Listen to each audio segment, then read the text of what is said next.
तो चैप्टर हमारे पास क्या है? Communication and networking. ठीक है। ये चैप्टर हमारे पास 10 नंबर का है। मतलब सीएस में भी और आईपी में भी, दोनों में 10-10 नंबर का आता है। और लेंथ ही बहुत है। ठीक है ना। इसको रटने बैठोगे तो काफी मुश्किल होगा। तो एटलीस्ट तुम क्या करो, चैप्टर को एज इट इज तुम क्या कर लो, सुनो। ठीक है ना। तो चैप्टर हमारे पास क्या है? Communication and networking. सबसे पहले हम बात करते हैं कि इसके अंदर क्लाइंट क्या होता है और सर्वर क्या होता है। ठीक है ना, क्लाइंट एंड सर्वर। जैसे मान लो कि ये बीच में जो हमारे पास है ना, ये हमारे क्या है? सर्वर है। और ये सारे हमारे क्लाइंट्स हैं। क्लाइंट्स को क्या क्या कह सकते हैं? नोड, वर्क स्टेशन या फिर क्लाइंट। ठीक है ना, ये हम सबको इनको बोल सकते हैं। और ये क्या है? आपस में सारे कनेक्टेड है। ठीक है ना। यानी क्लास का जो अगर टीचर है तो क्या हो गया? सर्वर। ये सारे हमारे पास क्या हो गए? स्टूडेंट। मतलब अगर स्टूडेंट को कनेक्ट करना है अपनी टीचर से तो वो क्या कर सकते हैं? ऐसे कनेक्ट कर सकते हैं। या फिर तुम अगर फिजिकली कनेक्टेड हो तो फिजिकली कनेक्टेड है। या फिर जो ऑनलाइन स्टूडेंट कनेक्टेड है वो ऑनलाइन कनेक्टेड है। यानी कनेक्टेड सारे ही हैं। तो क्लाइंट का काम क्या होता है? सर्वर को रिक्वेस्ट करना। रिक्वेस्ट इन द सेंस कि मान लो इसको जाके बोलना है कि मुझे गूगल ओपन करके दो। तो यहाँ पे क्लाइंट लिखेगा www.google.com। ये कहाँ जाएगा? सर्वर पे। सर्वर पे अगर वो पेज अवेलेबल है तो रिस्पॉन्स आएगा और तुम्हारा पेज यहाँ पे ओपन हो जाएगा। ठीक है ना। तो क्लाइंट क्या करता है? सर्वर को रिक्वेस्ट भेजता है। एंड सर्वर क्या करता है? क्लाइंट की रिक्वेस्ट को फुलफिल करता है।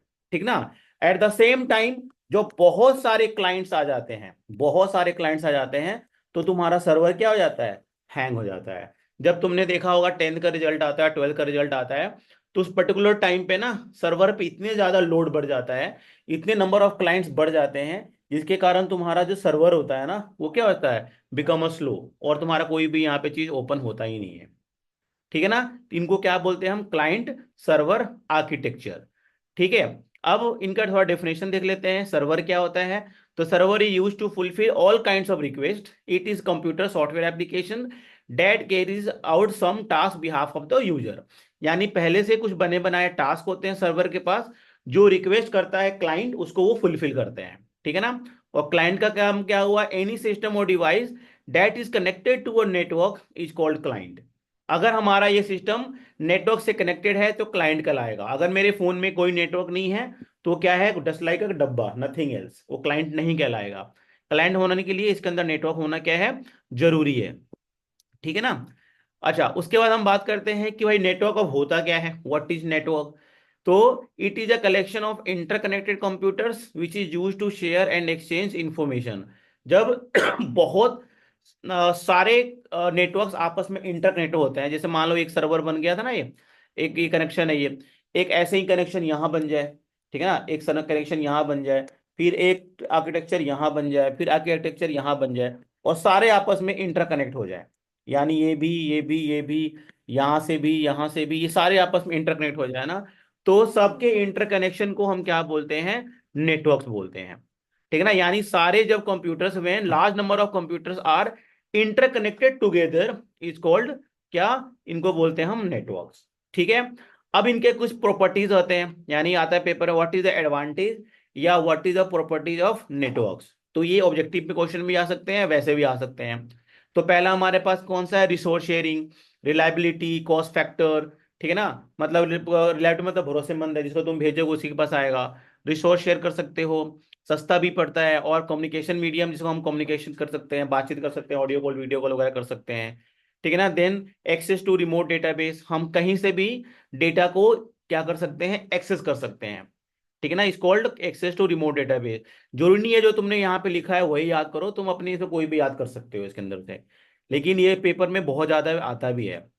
देन उसके बाद आने वाला पेपर में ये है कि इवोल्यूशन ऑफ नेटवर्किंग, कि नेटवर्क का तुम्हारा एवोल्यूशन कब हुआ, कैसे हुआ, क्या क्या इसके अंदर चीजें हैं। ये भी हमारे पास क्या है? एवोल्यूशन ऑफ नेटवर्किंग के पार्ट्स हैं। तो कौन कौन सा हुआ? सबसे पहले आया अर्पानेट। कौन सा आया? अर्पानेट। कब आया? ये 1969 में। ठीक है। Advance research project agency network, इसका फुल फॉर्म होता है A for advance research project agency, NET से नेटवर्क। 1969 में आया था। ये उस टाइम यूएस गवर्नमेंट ने बनाया था ताकि उस टाइम के जितने भी वर्ल्ड वार वगैरह हो रहे थे ना, तो अपने जो भी उसके वो थे हाँ, उनको आपस में कनेक्ट करने के लिए। वो बनाया था कि जितने आर्मीज है ना, ताकि उनको देख रेख करा जाए या पता चले कि जिंदा है मरे हैं क्या है, तो उनके लिए बनाया था। फिर उसमें थोड़ा और डेवलपमेंट हुआ। देन आया 1980 में, देख रहे हो 1969 में आया था पहला, दूसरा आया 1980 में। फिर थोड़ा सा उसमें अंदर डेवलपमेंट हुआ, चेंजेस हुआ। देन बन गया हमारे पास NSF नेट, यानी नेशनल साइंस फाउंडेशन नेट, ये बन गया 1980 में। उसमें और चीजें आई, अब स्कूल कॉलेज वगैरह में भी डेवलपमेंट हो गया। पहले क्या था, आर्मी लेवल तक सीमित था।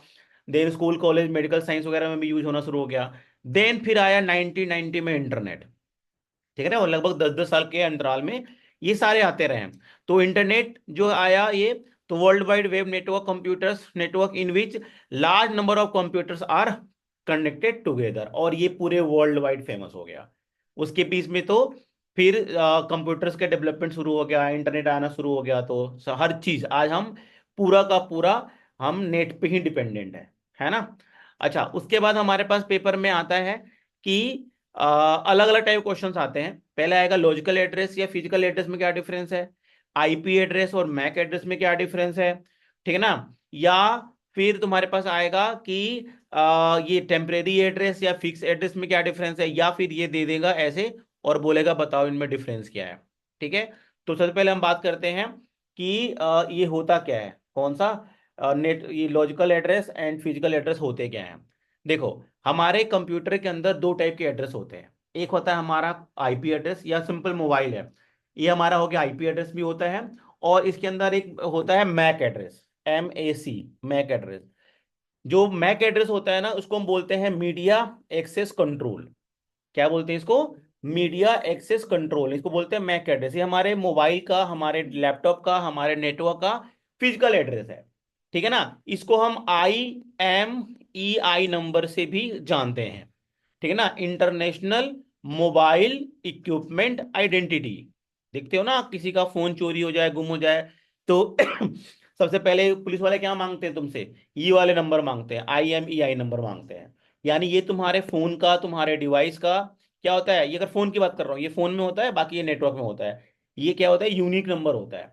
जितने भी हमारे पास फोन हैं, और हर फोन का एक यूनिक नंबर होता है, IMEI number, international mobile equipment identity. और ये क्या हो गया, मीडिया एक्सेस कंट्रोल, ठीक है। तो ये हमारा क्या होता है, फोन का लॉजिकल एड्रेस होता है। अगर तुम अभी वोडाफोन का यूज कर रहे हो, अलग आईपी एड्रेस होगा, एयरटेल का यूज कर रहे हो, अलग आईपी एड्रेस होगा। लेकिन तुम्हारा जो मैक एड्रेस होगा ना, वो सेम होगा। तुम इंडिया में हो, इंडिया से बाहर हो, कहीं से भी हो, तुम्हारा फोन का जो IMEI नंबर होगा ना, वो सेम होगा। लॉजिकल एड्रेस चेंज होता रहेगा आईपी। अगर तुम यहाँ पे हो, मेरे वाईफाई से कनेक्टेड हो, तो तुम्हारा कौन सा आईपी एड्रेस जाएगा, मेरा आईपी एड्रेस जाएगा, ठीक है ना। यानी अलग अलग चीज से है, तो कोई दिक्कत नहीं है इसके अंदर, ठीक है ना। अच्छा, उसके बाद से हमारे पास कौन सा है, फिजिकल एड्रेस। तो फिजिकल एड्रेस का मतलब क्या हुआ, वैसा एड्रेस, वैसा एड्रेस जो हमारा परमानेंट एड्रेस हो। क्या हो, जो हमारा परमानेंट एड्रेस हो, उसको बोलते हैं हम फिजिकल एड्रेस। और ये कभी भी चेंज नहीं हो सकता, ये फिक्स एड्रेस होता है। इसीलिए इसको हम टेम्परेरी एड्रेस बोलते हैं, और इसको हम क्या बोलते हैं, फिक्स एड्रेस बोलते हैं, ठीक है ना। अलग अलग टाइप के पेपर में आ सकता है। अच्छा, उसके बाद जो सबसे इंपॉर्टेंट है कि जो आईपी एड्रेस होता है ना, वो 4 क्लास का होता है। 4 क्लासेस होते हैं आईपी एड्रेस में, ठीक है ना। कौन कौन से, class A, class B, class C और क्लास D, देख रहे हो। यानी 192.168.12.1 ऐसे क्लास कौन सा हो गया, A, B, C और D। लेकिन इसके अंदर 6 क्लास होते हैं, 6 क्लास होते हैं, ठीक है ना। पहला, जैसे कि देख रहे हो 1, 2, 3, 4, 5 एंड 6, जो फर्स्ट 3 होता है और लास्ट 3 होता है, पेपर में आता है ये कि पहला 3 क्या कहलाता है, लास्ट का 3 क्या कहलाते हैं। जो पहला 3 होता है ना, उसको बोलते हैं मैन्युफैक्चरर आईडी, और जो लास्ट के 3 होते हैं उसको बोलते हैं हम कार्ड नंबर या फिर कंपनी आईडी बोलते हैं। ये खाली न्यूमेरिक हो सकता है, ये अल्फा न्यूमेरिक दोनों हो सकता है, देख रहे हो। यानी ये अल्फा न्यूमेरिक भी है, और तुम्हारे पास क्या है, मतलब ये भी है, ठीक है ना। तो ये हमारा क्या हो गया, टेम्परेरी एड्रेस, और ये हमारा क्या हो गया, फिक्स एड्रेस। ये इसमें 4 क्लासेस होते हैं, इसमें क्या होते हैं, 6 क्लासेस होते हैं, ठीक है ना। इसमें कितने, 4 क्लासेस ABCD, इसमें 6 क्लासेस होते हैं। इसमें क्या हुआ, ओनली न्यूमेरिक जाएगा, इसमें अल्फा न्यूमेरिक दोनों जाएगा। ये हमारा डॉट से टर्मिनेट होता है, देख रहे हो, डॉट से। और ये क्या होता है, कोलन से टर्मिनेट होता है, ये ध्यान रखना। और ये पेपर में आता ही आता है, अगर तुमने अभी प्री बोर्ड दिया होगा, तो तुम्हारे प्री बोर्ड में ये क्वेश्चन आता ही आता होगा। ठीक है ना। तो मैक एड्रेस आईपी एड्रेस में डिफरेंस, टेम्परेरी एड्रेस या फिक्स एड्रेस में डिफरेंस, या लॉजिकल एड्रेस और परमानेंट एड्रेस में डिफरेंस, या कुछ भी नहीं देंगे तो फिर ये दे देंगे ऐसे कि भाई इनमें क्या डिफरेंस होता है, ये है क्या। तो ये हमारा आईपी एड्रेस है और ये हमारा क्या है, मैक एड्रेस है। फर्स्ट थ्री क्या बताता है, मैन्युफैक्चरर आईडी। लास्ट थ्री क्या बताता है हमारे पास, कंपनी नंबर या फिर कार्ड आईडी। ठीक है। और ये डॉट से टर्मिनेट होता है और ये कॉलन से टर्मिनेट होता है। ठीक है ना, डिफरेंस समझ में आ रहा है। अच्छा, उसके बाद एक और कुछ में डिफरेंस है कि भाई ये आईएसपी असाइन करता है। आईएसपी मतलब इंटरनेट सर्विस प्रोवाइडर। जो तुम्हें इंटरनेट दे रहा है, वोडाफोन, एयरटेल या सीटी या हेल्थवे, जो कुछ भी होते हैं ना, वो हमें प्रोवाइड करते हैं, इसको बोलते हैं आईएसपी। और ये एनआईसी देता है, नेटवर्क इंटरफेस कार्ड। मतलब जो कंपनी राउटर, लैपटॉप या मोबाइल बनाती है ना, जो इसका मैक एड्रेस प्रोवाइड करती है, वो देती है। इसका कंपनी का नाम क्या होता है, एनआईसी, नेटवर्क इंटरफेस कार्ड। ठीक है ना। और दोनों ही यूनिकली आइडेंटिफाइड होते हैं, मतलब दुनिया में कोई भी मैक एड्रेस सेम नहीं होगा, दुनिया में कोई भी आईपी एड्रेस सेम नहीं होगा। दोनों ही क्या होंगे, यूनिकली आइडेंटिफाइड होते हैं। तुम अपने मोबाइल पे भी जाके चेक कर सकते हो कि तुम्हारा मैक एड्रेस और तुम्हारा आईपी एड्रेस दोनों शो होगा। ठीक है ना। लेकिन आईपी एड्रेस क्या है, अगर तुम मान लो मेरे वाईफाई से कनेक्टेड हो, तो तुम्हारा मेरे वाईफाई का देगा क्या, आईपी एड्रेस। जैसे तुम बाहर निकलोगे, अपने मोबाइल से कनेक्ट हो जाओगे, तुम्हारे मोबाइल का आईपी एड्रेस दे देगा। फिर अपने घर पे जाओगे, वहां का आईपी एड्रेस तुम्हारा वहां का हो जाएगा। लेकिन तुम्हारा मैक एड्रेस या तुम्हारा आईएमईआई नंबर दोनों ही सेम रहेगा। ठीक है ना। अगर तुम्हारे फोन में दो सिम है, तो दोनों सिम का ईमेल नंबर तुम्हारे पास क्या होगा, अलग अलग होगा। 16 डिजिट का होता है, तो दोनों का ही अलग अलग होगा। ठीक है ना। अगर तुम्हारे फोन का नहीं पता तो *1# करके देखोगे ना, तो तुम्हारे फोन का ईमेल नंबर ये पता लग जाएगा कि तुम्हारे फोन का ईमेल नंबर क्या है। ठीक है ना। अच्छा, नेक्स्ट जो टॉपिक है हमारे पास है टाइप्स ऑफ नेटवर्क्स। बहुत ज्यादा इंपॉर्टेंट है ये भी। तो इसमें क्या है तुम्हारे पास, पैन, लैन, मैन और वैन। सबसे पहले हम बात करते हैं कि इसका, ये देखो ये तीन मेन है वैसे। ये जो तीन है ना, ये तीन मेन है। ठीक है ना, ज्यादातर पेपर में इनसे पूछे जाते हैं। और पैन जो होता है ना, तुम्हारा पर्सनल एरिया नेटवर्क होता है, तुम्हारे घर का वाईफाई, तुम्हारे मोबाइल का हॉटस्पॉट, ये जो तुम्हारे हैं वो पैन है। ठीक है। तुम्हारे घर में जैसे यहाँ पे तुम बैठे हो, तो यानी वाईफाई है। यानी वाईफाई का कितना रेंज है, 20-25 मीटर, 30 मीटर, यही होगा। बहुत ही बढ़िया होगा उसका, तुम्हारा 50 मीटर मान लो, इतना मीटर का रेंज होगा। और ये पर्सनल होता है। ठीक है। अब हम आते हैं लैन। लैन जो है ना, नोट्स में तुम्हारा 250 मीटर लिखा हुआ है। तो अब ये थोड़ा बढ़ के लगभग लगभग 500 मीटर तक जा सकता है, उससे ज्यादा नहीं जा सकता। ठीक है ना। यानी मान लो कि तुम्हारा स्कूल का बिल्डिंग है, ठीक है ना, 1 किलोमीटर अंदर नहीं फैला होगा, 500 मीटर के आसपास रेडियस फैला होगा। तो उसके अंदर जितने भी कंप्यूटर आपस में कनेक्टेड होंगे, कौन सा कनेक्ट होगा, वो लैन होगा, यानी लोकल एरिया नेटवर्क। ठीक है। अच्छा, उससे बाहर जा रहे हो, यानी 500 से बाहर, और लगभग लगभग 20 किलोमीटर से लेके लगभग 50 किलोमीटर भी रेडियस ले सकते हो, यानी लगभग 50 किलोमीटर तक। ये हमारा कौन सा हो जाएगा, मैन, मेट्रोपॉलिटन एरिया नेटवर्क। मतलब एक पूरा सिटी, पूरा दिल्ली या पूरा मुंबई या फिर पूरा कोलकाता, इस टाइप में जो सिटी है, इसको नाम बोलते हैं मेट्रोपॉलिटन एरिया नेटवर्क। वो हमारा मैन में आ जाएगा। इसके बाद अगर तुम जाओगे, ठीक है ना, यानी 50 किलोमीटर के पूरा का पूरा हिस्सा क्या कहलाएगा, हमारा वैन कहलाएगा। इसको बोलते हैं हम क्या, वाइड एरिया नेटवर्क। समझ में आया। तो अब क्वेश्चन कैसे आता है इस पे, क्वेश्चन या तो डायरेक्ट पूछ लेगा कि भाई इनमें डिफरेंस क्या है, लेकिन डायरेक्ट क्वेश्चन नहीं पूछते।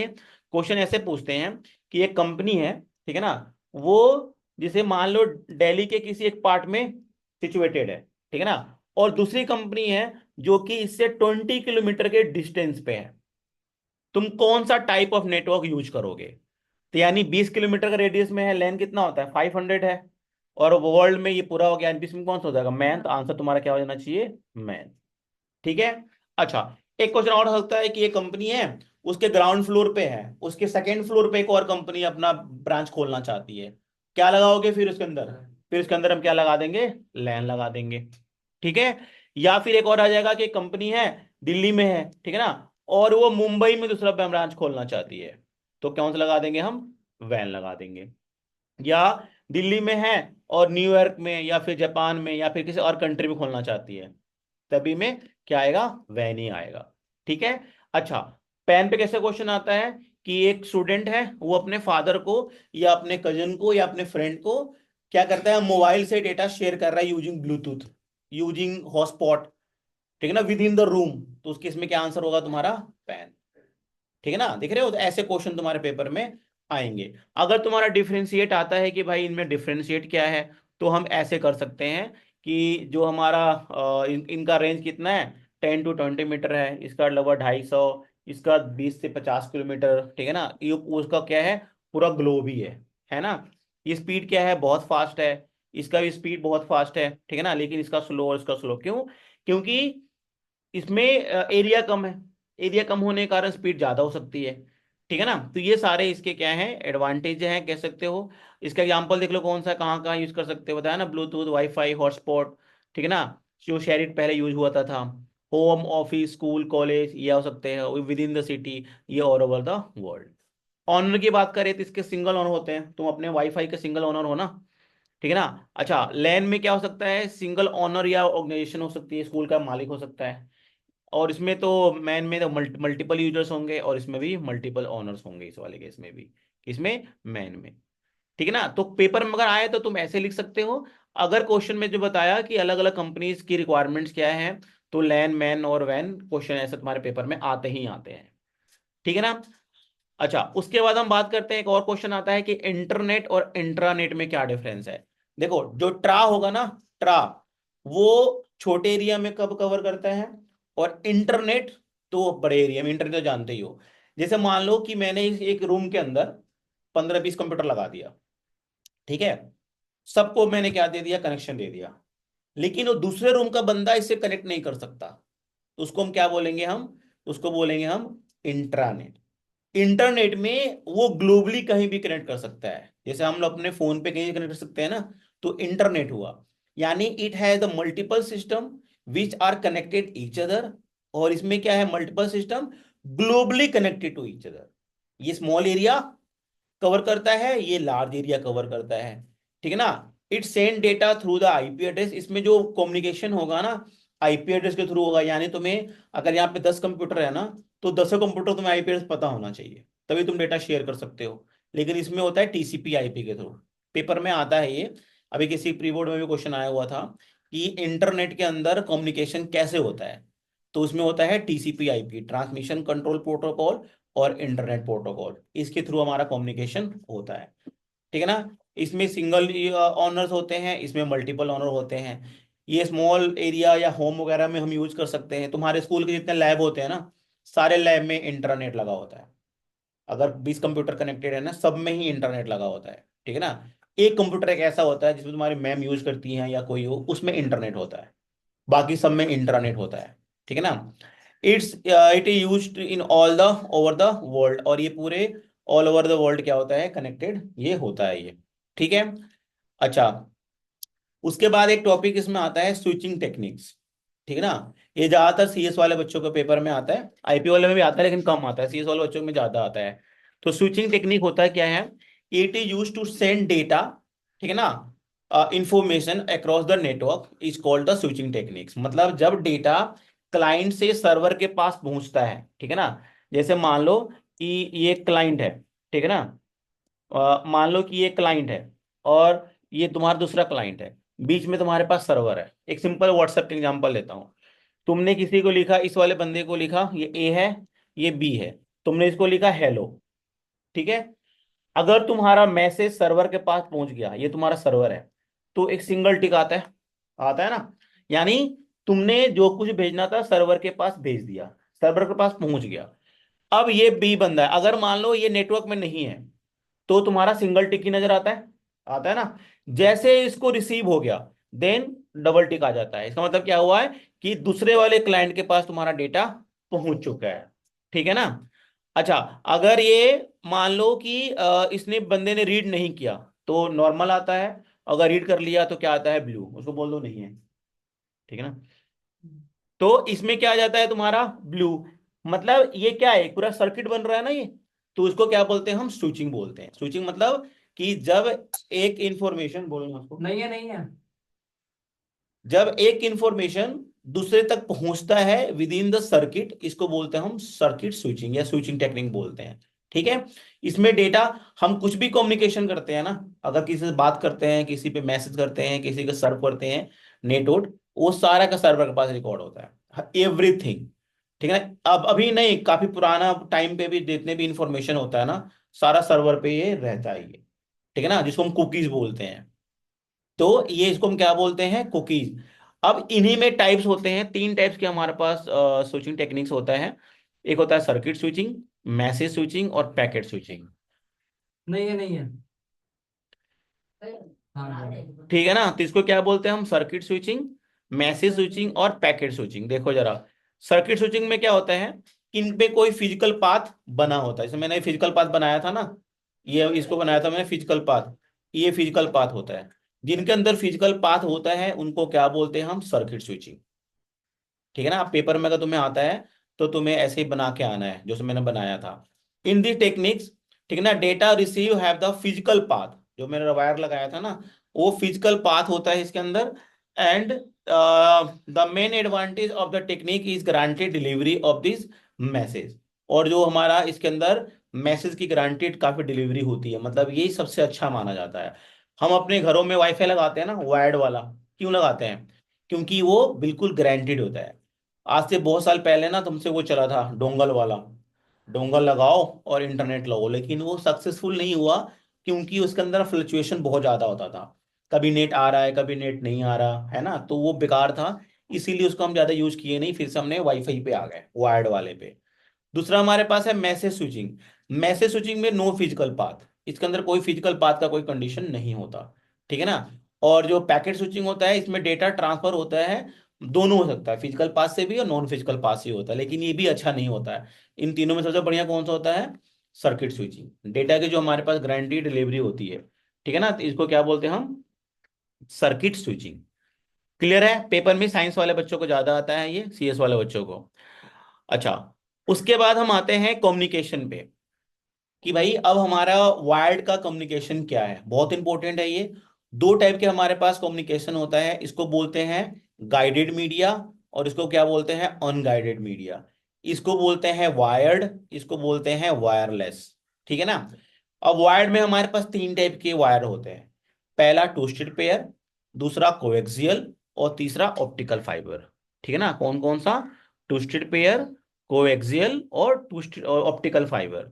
और विदाउट में कौन सा होता है, माइक्रोवेव, रेडियो वेव और सैटेलाइट और इंफ्रारेड भी बोल सकते हैं। मतलब इनके लिए फिजिकल पाथ जरूरी है, और इनके लिए फिजिकल पाथ का कोई जरूरत नहीं है, वायरलेस होते हैं ये। ठीक है। तो पहले हम पढ़ेंगे गाइडेड मीडिया, पेपर में ऐसे भी आया हुआ किसी के पेपर में भी, कि डिफरेंस बिटवीन गाइडेड मीडिया और अनगाइडेड मीडिया। ठीक है ना। तो वायर्ड ना लिख के गाइडेड और अनगाइडेड मीडिया लिखा हुआ है। तो गाइडेड मीडिया का मतलब यही होता है कि जो हमारा फिजिकल पाथ कनेक्ट करता हो वो गाइडेड मीडिया है, जो फिजिकल पाथ कनेक्ट नहीं करता है यानी वायरलेस कम्युनिकेशन करता है, वो अनगाइडेड मीडिया है। ठीक है। अब हम बात करते हैं कि कोएक्सियल की और ऑप्टिकल फाइबर की। ठीक है ना। अब देखो, जो कोएक्सियल होता है ना, वो कम्युनिकेशन अच्छा करता है, लेकिन इनका जो रेशियो है वो थोड़ा कम होता है। ठीक है ना। यानी इन दोनों में डिफरेंस ये है कि ये जो होता है ना, ये बहुत फास्ट कम्युनिकेशन होता है, और ये जो होता है ना, स्लो कम्युनिकेशन करता है कोएक्सियल। ठीक है। और दोनों ही हमारे क्या है, वायर्ड कम्युनिकेशन के लिए आते हैं। पेपर में आता है कि इनका एडवांटेजेस क्या है और डिसएडवांटेजेस क्या है, तो दो दो पॉइंट, तीन तीन पॉइंट लिख सकते हो। तो टू पेयर का एग्जाम्पल क्या है, कि बहुत सस्ता है, काफी इजी टू मेंटेन है, 2 रुपया, 4 रुपया, 5 रुपये मीटर के हिसाब से तुम्हें मार्केट में अवेलेबल हो जाता है। काफी लो वेट होता है, और इजली इसको हम क्या कर सकते हैं, मतलब मेंटेन कर सकता है, काफी सस्ता है। लेकिन इसका डिसएडवांटेज बहुत है, इसको कभी भी हम इंटरनेट कनेक्शन में नहीं लगाएंगे, क्योंकि इसके अंदर क्या होता है ना, स्पीड जो होती है ना, 1 Mbps से 10 Mbps तक ही होती है। अब सोचो आज के डेट में हम मिनिमम कितना एमबीपीएस लेते हैं, 50 Mbps यूज कर रहे हैं। आने वाले टाइम पे 100 Mbps, 200 Mbps, 300 Mbps ऐसे जाएगा। ठीक है ना। आने वाला हो सकता है 1 Gbps भी चला जाए। तो इसका भी कभी भी हम कहाँ यूज नहीं करेंगे, इंटरनेट कनेक्शन में यूज नहीं करेंगे। ठीक है ना। इसके अंदर तुम्हें रिपीटर लगाना की बहुत जरूरत पड़ जाएगा। रिपीटर का मतलब क्या, सपोज कर लो कि एक सर्वर है, ठीक है ना, तुम्हारा घर यहाँ पे है, ठीक है, मान लो 200 मीटर के आसपास है। तुम क्या करोगे, जितने का ये तार नहीं लगाना पड़ेगा ना, उतना तुम्हारा क्या लग लग जाएगा, रिपीटर लग जाएगा। रिपीटर तुम्हें बताया था मैंने, what is repeater? Repeater is use to क्या, एम्पलीफाई योर सिग्नल। जब तुम्हारा सिग्नल मान लो यहाँ से जा रहा होता है, ठीक है ना, तो after some time signal become low, ठीक है ना, तो फिर हम क्या करते हैं, जहां पर लो है ना, एक रिपीटर लगा देते हैं, फिर तुम्हारा सिग्नल हाई हो जाएगा। तुमने देखा होगा हर जगह ये रिपीटर यूज होता है अपने वायर्ड के अंदर में।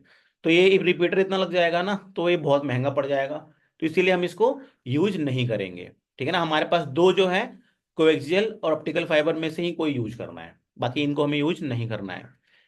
तो दूसरा हमारे पास है कोएक्सियल। देखा होगा तुमने, जो भी हमारे पास केबल कनेक्शन लगा होता है उन सब में कोएक्सियल ही लगा होता है। बट अभी के टाइम पे ना, अब ये भी खत्म हो गया, अब ऑप्टिकल फाइबर लगता है।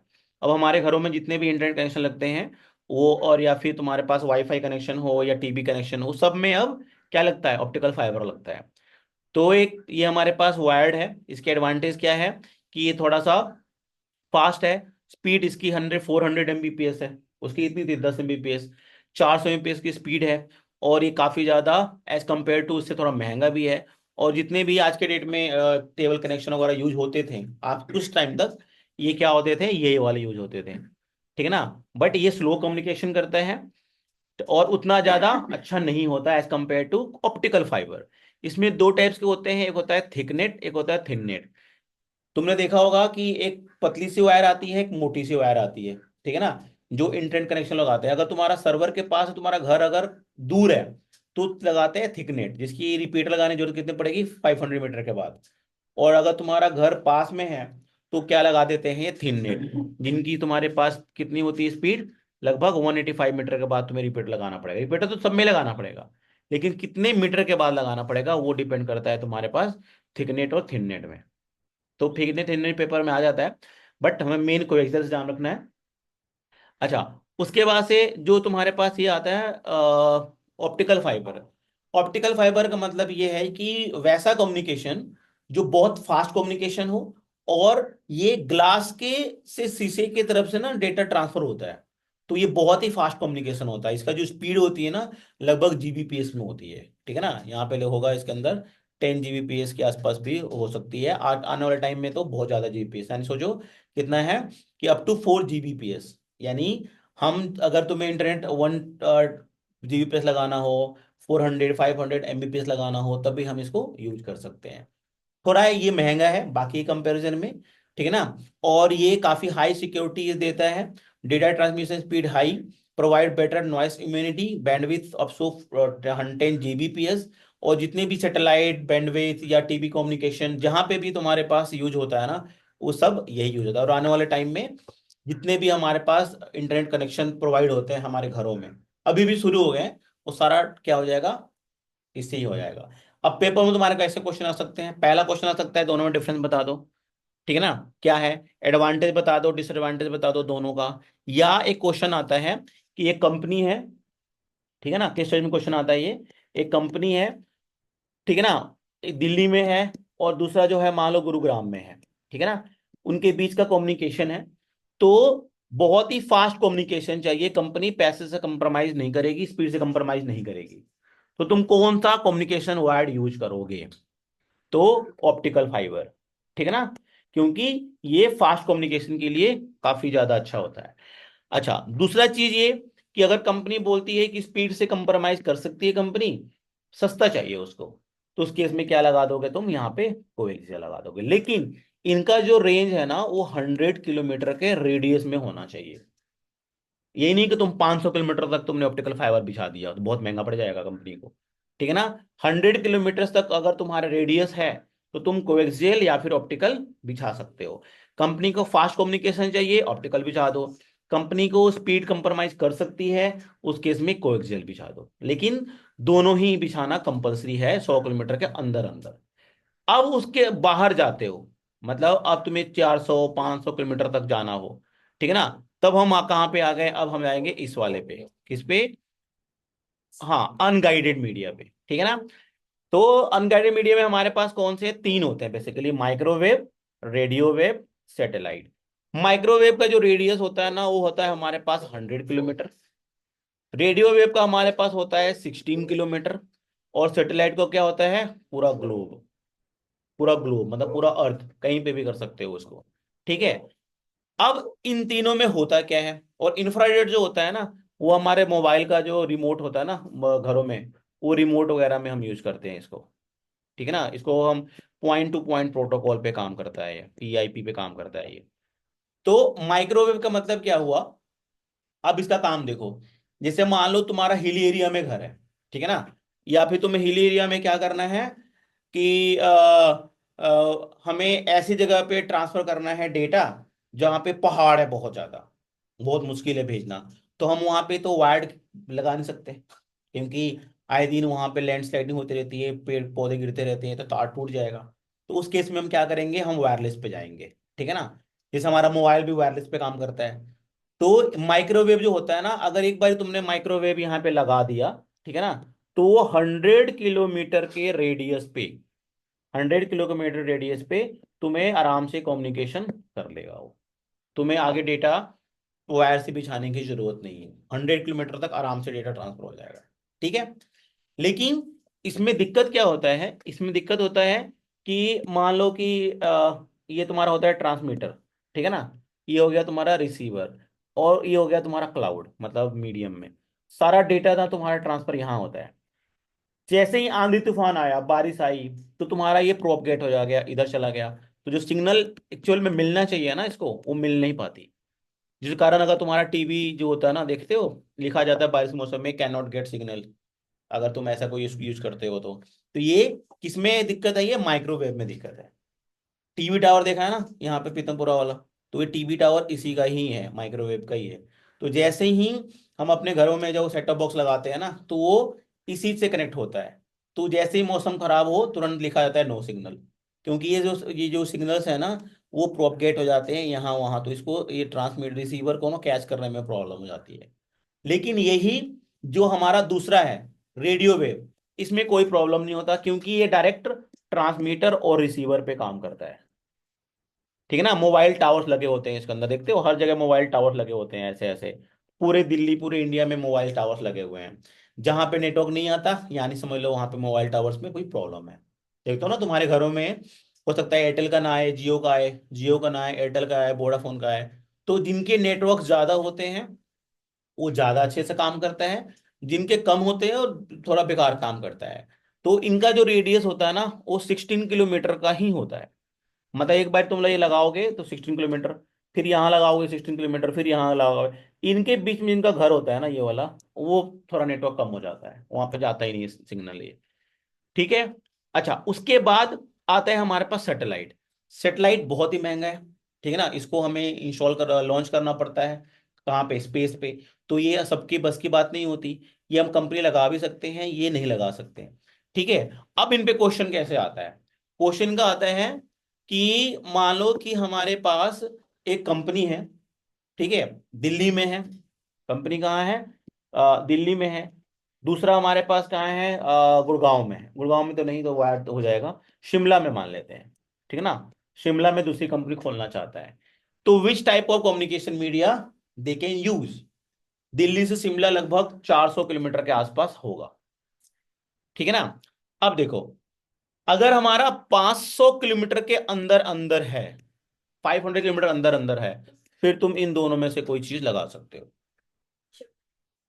हाँ, क्योंकि हिली एरिया है और 100 किलोमीटर से ज्यादा है, तो हम क्या लगाएंगे, इन दोनों में से कोई लगाएंगे। सेटेलाइट तो लगाएंगे नहीं, सेटेलाइट बहुत महंगा पड़ जाएगा। ठीक है ना। तो किस पे जाएंगे हम, माइक्रोवेव पे। 100 किलोमीटर का रेडियस होता है, दो तीन लगा देंगे, हम यहाँ पे पहुंच जाएंगे। 100 किलोमीटर ये, 100 किलोमीटर ये, 100 किलोमीटर ये, अगला 100 किलोमीटर तो पहुंच जाएगा, है ना। अगर फिर भी कंपनी पूछते हैं कि हिली एरिया है, और कभी कभी ऐसा आता है कि एक पहाड़ है, और पहाड़ पे हिली एरिया स्टेशन पे उस पे ना डेटा ट्रांसफर करना है, सस्ता होना चाहिए, तब क्या करोगे, हम रेडियो वेव भेजेंगे। क्यों, क्योंकि रेडियो वेव क्या होता है, आप इससे सस्ता ही होगा माइक्रोवेव से। मतलब माइक्रोवेव में तो पूरा तुम्हें सेटेलाइट लगाना पड़ेगा, बड़ा बड़ा जैसे टीवी टावर है। और रेडियो में क्या होता है, टीवी टावर, वो मोबाइल टावर होते हैं, देखते हो घरों पे लग जाते हैं, बहुत सारे घरों के ऊपर छत पे लगा देते हैं रेडियो वेव। तो उससे क्या होता है, सिग्नल स्ट्रांग भी होता है, और उसमें ज्यादा खर्चा भी नहीं आता। अगर चीपेस्ट वे बोलेंगे तो रेडियो वेव लगाना है, अगर चीपेस्ट नहीं बोलेंगे तो क्या लगाना है, माइक्रोवेव। ज्यादातर केस में हम माइक्रोवेव ही लगाएंगे। ठीक है। अच्छा, अगर दिल्ली से बोल दिया कहाँ, गुड़गांव, सॉरी, बेंगलुरु, मुंबई, किसी और कंट्री में, तब क्या लगाओगे? सैटेलाइट। समझ में आ रहा है? इसके तुम्हारे केस स्टडीज में क्वेश्चन आते हैं। डायरेक्ट तो नहीं आता, लेकिन इस टाइप के क्वेश्चन में ये क्या कर देता है, पूछ देता है कि ये होता क्या है। ठीक है ना? इनको हम क्या बोल देते हैं कि ये हमारा क्या है, twisted pair cable, coaxial, optical fibre, समझ में आ गया? माइक्रोवेव, रेडियो वेव, सैटेलाइट और इंफ्रारेड, ये सारे के सारे हमारे क्या हैं, वायरलेस और मतलब वायर्ड कनेक्शन में आते हैं। ये पेपर में इनके डायरेक्ट क्वेश्चन पूछा जाता है कि ये टू स्ट्रिप पेयर क्या होता है, माइक्रोवेव क्या होता है, ठीक है ना, और ये सारी चीजें क्या होती हैं, एक बार जरा मैं भी तुमसे पूछ लूं। हम्म।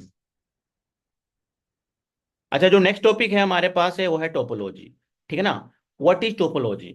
तो टोपोलॉजी बेसिकली क्या होता है, एक ऐसा पैटर्न जहां पे हम नंबर ऑफ कंप्यूटर्स को, यानी बहुत सारे कंप्यूटर्स को आपस में इंटरकनेक्ट कर दें, ताकि हमारा तार, हमारा वायर, हमारा टाइम खर्च हो, कम कम कम खर्च हो। ठीक है ना? तो उसमें हमारे पास बेसिकली तीन टाइप का ही टोपोलॉजी हमारे पास पढ़ना है, वैसे बहुत सारे टोपोलॉजी होते हैं। ठीक है ना? तो लेकिन मैं कराऊंगा सारा, क्योंकि ना पेपर में हर बार ही घुसा देते हैं कहीं ना कहीं और। तो पहले हमारे पास है बस टोपोलॉजी, इसको हम लीनियर टोपोलॉजी भी बोलते हैं।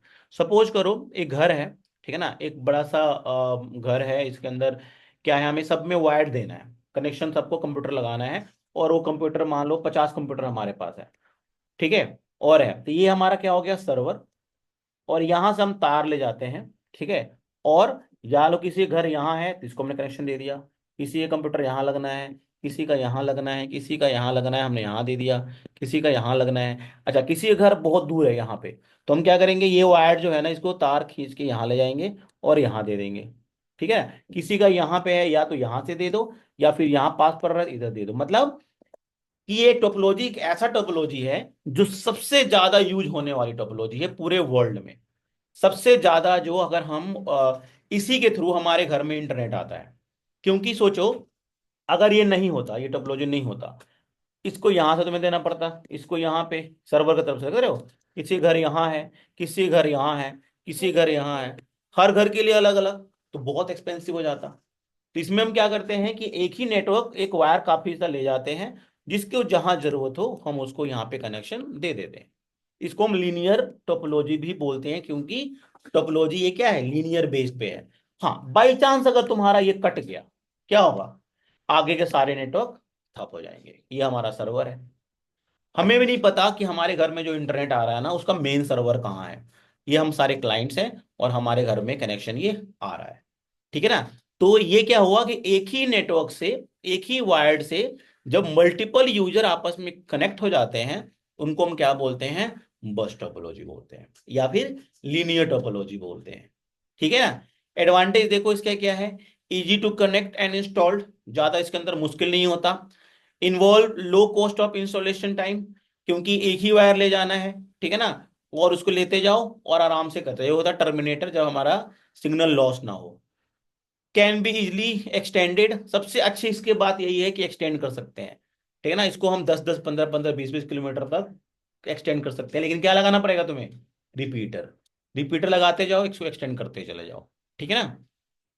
अच्छा, डिसएडवांटेज क्या है, difficult to troubleshoot an error, अगर मान लो कि तुमने 20 किलोमीटर तक तार बिछा दिया है, 20 से कहीं कार कट जाए, किसी ने काट दिया, तो तुम सोचो कि तुम्हें 20 किलोमीटर तक में जाके हर जगह चेक करना पड़ेगा कि भाई कहाँ कनेक्शन आ रहा है, कहाँ नहीं आ रहा है। तो एक इसका डिसएडवांटेज ये भी है। ठीक है ना? Only single message can travel at the particular time, मतलब एक ही रास्ता है ना, देखते होगे तुम, इसको भी यहीं से कम्युनिकेट करना है, इसको भी यहीं से, इसको भी यहीं पे, अगर मान लो यही है, इसको भी यहीं से करना है, तो ये थोड़ा सा स्लो रहता है बाकियों कंपैरिजन में, सस्ता है बट थोड़ा सा स्लो हो जाता है, क्योंकि एक ही वे है जिस सबको आपस में कम्युनिकेट करना है। ठीक है? तो ये इसका एडवांटेज एंड डिसएडवांटेज है, पेपर में आता है कि भाई, पेपर तो घुमा फिरा के पूछ देते हैं कि एक सर्वर है, तो उससे एक ही मतलब लाइन पे मल्टीपल कंप्यूटर्स कनेक्टेड है एक ही लाइन पे, तो कौन सा टाइप का टोपोलॉजी कहलाएगा, क्या हो जाएगा वो, बस टोपोलॉजी हो जाएगा। ठीक है ना? और repeater reuse often after some distance, क्योंकि जितना डिस्टेंस बढ़ाओगे तुम्हें रिपीटर लगाना ही पड़ेगा। ये हमारा इसका ड्रॉबैक है कह सकते हो, या कह लो इसका एडवांटेज कह लो। अच्छा, दूसरा हमारे पास है स्टार टोपोलॉजी। स्टार में क्या होता है, बीच में हमारे पास क्या होता है, एक सर्वर होता है, देख रहे हो, एक बीच में सर्वर है, और ये सारे हमारे क्लाइंट है जो हमने सबसे स्टार्टिंग में किया था। ये स्टार टोपोलॉजी होता है। ये बहुत ही महंगा होता है as compare to bus topology, लेकिन ये फास्ट कम्युनिकेशन भी होता है। क्यों, देख रहे हो, क्योंकि डायरेक्टली सर्वर से डायरेक्टली कनेक्टेड है, सारे कनेक्टेड है। ठीक है, अगर ये वायर कट हो जाता है तो इस पे कोई फर्क पड़ेगा, नहीं पड़ेगा, क्योंकि सारे इंडिविजुअल्स हैं। ठीक है ना, तो इस पे कोई फर्क नहीं पड़ेगा। लेकिन तुम चाहो कि पूरे दिल्ली में स्टार टोपोलॉजी ले लो, पॉसिबल है? नहीं पॉसिबल है, क्योंकि ये बहुत ही छोटे एरिया में काम करता है। विद इन द एक बड़ा सा हॉल हो, या फिर एक छोटा सा रूम हो, या साइबर कैफे हो, या बैंकिंग सिस्टम हो, इस टाइप में अगर हमें ये करना हो तो हम इस वाले को यूज कर सकते हैं, स्टार टोपोलॉजी को। बट हम बहुत बड़े लेवल तक इसको हम नहीं ले जा सकते हैं। ठीक है, और ये थोड़ा महंगा भी होता है एज कंपेयर टू दूसरे से। देखो एडवांटेज कि वन डिवाइस पर कनेक्शन है इसका, फॉल्ट डिटेक्शन इजियर है।